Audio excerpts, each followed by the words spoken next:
Alors la population qui vient dans l'épicerie sociale, c'est principalement la population du quartier, c'est des gens qui sont orientés vers les services sociaux, qui sont suivis par les services sociaux. Si on devait dresser un portrait robot, c'est surtout des familles, familles monoparentales en particulier, notamment des mères, seules avec enfants, parfois plusieurs enfants. On a aussi quelques personnes retraitées.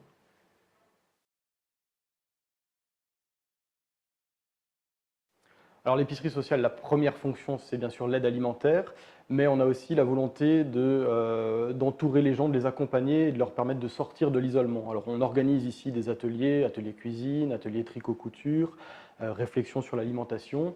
Et puis le rôle aussi des bénévoles, c'est d'écouter les bénéficiaires et de remarquer les problèmes qui peuvent émerger pendant tout l'accompagnement, les 3 mois ou les 6 mois durant lesquels on les accompagne, et de les orienter vers les structures qui pourraient répondre à leurs besoins. Ça peut être l'alphabétisation, ça peut être centre de loisirs pour les enfants ou d'autres associations du quartier. Donc on est aussi un lieu relais pour ces associations.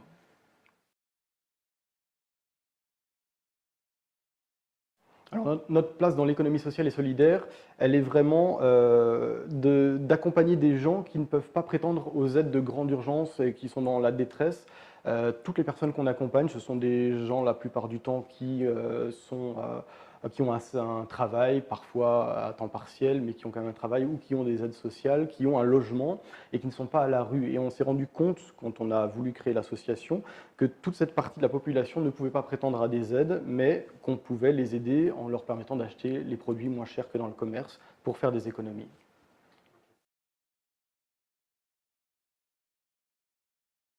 Alors on a plusieurs fournisseurs, mais Revivre, c'est vraiment le principal depuis 5 ans maintenant. Le principal intérêt, c'est qu'on peut commander sur Internet et donc parmi tous les produits qui nous ont présentés dans le catalogue, on fait le choix.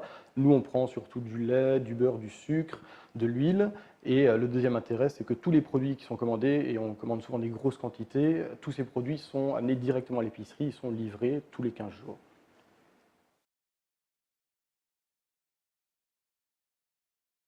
Sur les 5 dernières années, on a constaté que la population des bénéficiaires avait tendance à augmenter. Aujourd'hui, on accompagne chaque année 150 familles, ce qui représente à peu près 500 personnes. Et pourquoi ça a augmenté? On pense que c'est parce que le bouche à oreille a fonctionné, que les services sociaux sont plus au courant de ce qu'on fait et de l'aide qu'on peut apporter à ces familles, à savoir vraiment les aider à financer un projet social en leur permettant d'économiser sur les achats alimentaires.